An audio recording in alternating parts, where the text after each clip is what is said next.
Hello, it's Mimi from Solo Kitchen. I have a confession to make. I don't really like sweet things. I guess I'm lucky in that way. It's not something that I tend to go for the salty and crunchy, but I love to bake. And luckily, I've got lots of people coming in and out of the house that like cookies, especially. So we're gonna make ginger cookies, ginger molasses cookies. And again, they're really easy. One of my biggest things that I want to do for people is to demystify baking without animal products, but also help you to make things that you will be successful at so that it feels like a good process. Once you get some recipes under your belt, then you kind of layer on. And it just becomes easier and easier. And that said, I think some recipes are more fussy than others. So I love when I can teach recipes that are not, but that are really delicious and people are gonna love. So here we go. All right, so we've got all our ingredients out. I find that really important for two reasons. One is because you're not spending a lot of time scrambling back and forth. Two is you make sure you have everything before you start, because it's so frustrating. You get started and then you're like, oh, damn it, I don't have this, I don't have that, excuse my language. So it's a good idea just to get all your stuff, make sure you have what you need. So we've got all our ingredients out, and we're gonna start generally with cookies. I generally start with a liquid and then add the dry ingredients. That's just sort of my method, especially with cookies. So we're gonna do that first. Okay, so we have, now I'm making what I would consider to be a double batch of cookies, meaning I just think it's ridiculous to make like 12 or 15 cookies because these freeze beautifully, and just why not make a big batch, right? So this I would consider this to be a double batch. So it's probably gonna make maybe 36 or something like that. I'm not really sure until we do it, but. All right, so I've got 1 cup of neutral flavored oil. And even though I just said wet ingredients, generally the sugar goes in with the wet ingredients because you sort of want it to melt, I guess. So we're gonna do 1.5 cups of sugar. I use not raw, but I use organic sugar. White sugar, just general kind of regular old white sugar, is not vegan because they use animal bones to bleach the sugar. I'm not really understanding why that happens, but they want it to be bright white, apparently. So that's what we're using. And I very intentionally measured out my oil first, because then I'm gonna measure out 2/3 cup of molasses. And it's very sticky. So I'm going to use the same cup that had the oil in it, and that's gonna make it easier to come out. Isn't that smart? These are the little lessons that you learn. So I'm doing 2/3 cup. I'm doing it by eye. 2/3 of this. And see how, I love little tricks like that. Don't you? And look, pretty much all came out. Okay, we've got that. I am also, vanilla extract. We're gonna put 2 teaspoons and mix that up. So essentially you're it should look almost like caramel. And I am also, so what I did is I got crystallized ginger, and sometimes it comes in little chunks and sometimes it comes in those big pieces, and I could only find the big pieces. So I threw mine in my food processor and chopped it up. But I want to make sure it doesn't stick all together. So I'm going to actually throw that in there and make sure that it's like evenly distributed into this gloppy mix.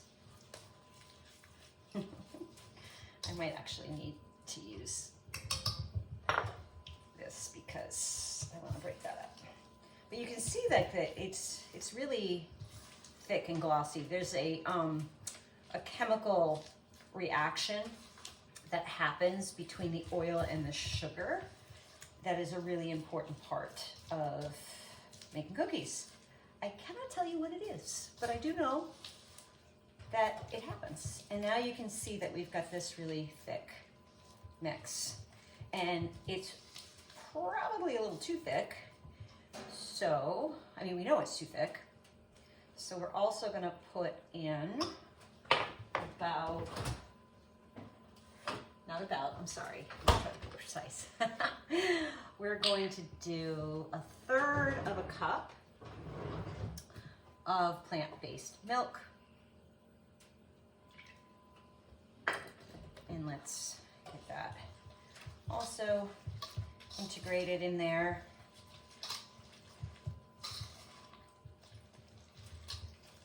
And I think this would be a fun project to work with kids. This is an easy thing. So nice about making things without animal products, particularly raw eggs, is that you can eat the batter. Who doesn't want to do that? Okay, so here's our liquid ingredients. And I am going to encourage you to use a sifter for your dry ingredients, specifically for anything that has baking soda in it, because you don't want big hunks of baking soda. Also, if you have spices that might have like a little bit of a chunk to them, you know what I mean? Like you want those to be evenly distributed. So I've got 3.5 cups of flour. I'm just gonna put maybe half of that in there, because then I wanna make sure the rest of our ingredients are well distributed. See how my ginger's like a little chunky? We're doing 2 tablespoons of ginger. And I was pretty sure I was gonna run out, so I've got more.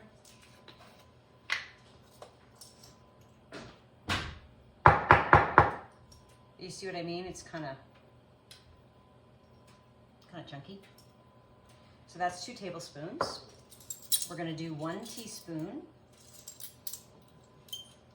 of nutmeg.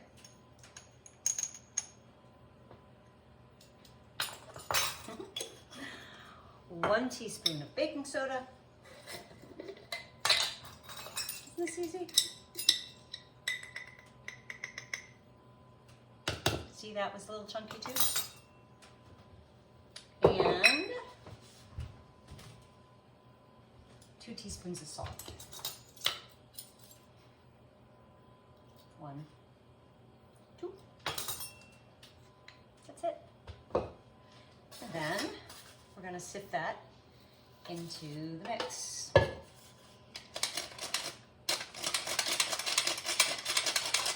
So basically what this is doing, this is an old-fashioned sifter. I don't know what they look like when they're not. There's my phone ringing. Oh well, at least it's not too disruptive, right? And some of that coarse salt didn't get quite in there, so I just dumped the rest in. All right. And then I'm using my spatula. I think this would be very hard to use in a whisk, so we're not going to do that. I definitely got ginger up my nose. And we're just going to mix this up.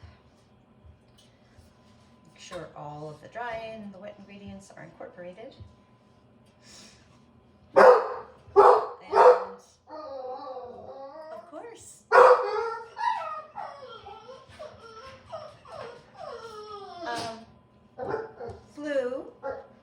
Blue, come here, buddy. Come here. What's up? It's all good. You don't need to be barking right now. No, you don't.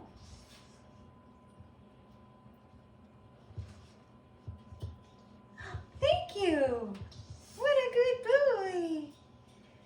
And as I'm doing this and looking at it, I am realizing that I don't think there's enough plant milk in there. So we are going to do another 1/3 of a cup. And you want to make sure you do this before you incorporate all the dry ingredients. So I will make sure to make a note of the recipe when we do it again, that it's 2/3 cup, not 1/3 cup. Sometimes I'm making shit up as making stuff up as I go along. Oh, that's better. There we go. This is a chunky batter, man. But that's okay, because it'll be easier to work with. All right, that, to me, looks like a good consistency. And there we go. Still got some flour on the bottom there. Now, let me see.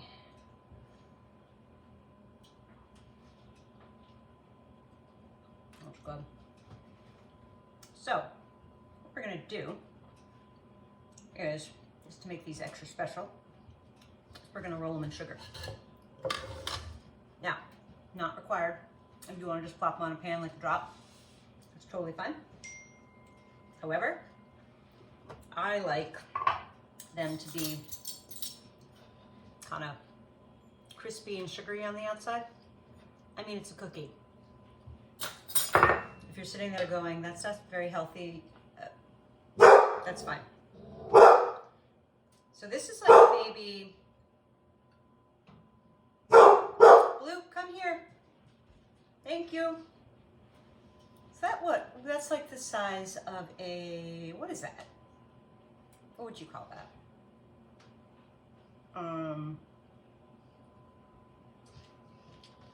A very big grape. But honestly, the key to making cookies is to make them evenly sized. So if you want them bigger, that's totally fine. But they all have to be the same size or they will not cook evenly. So that's more, I think I'd like that better. This is more like a, I don't know, small apricot. I never get those references. Okay, so we're gonna do this. I've got my pan already ready. I'm gonna move all my crap out of the way.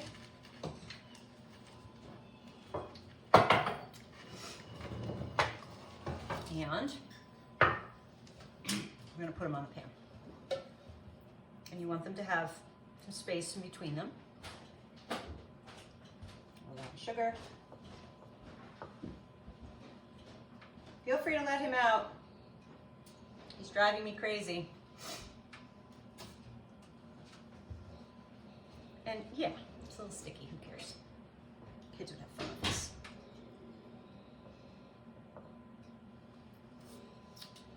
So we're gonna keep going until we get our pan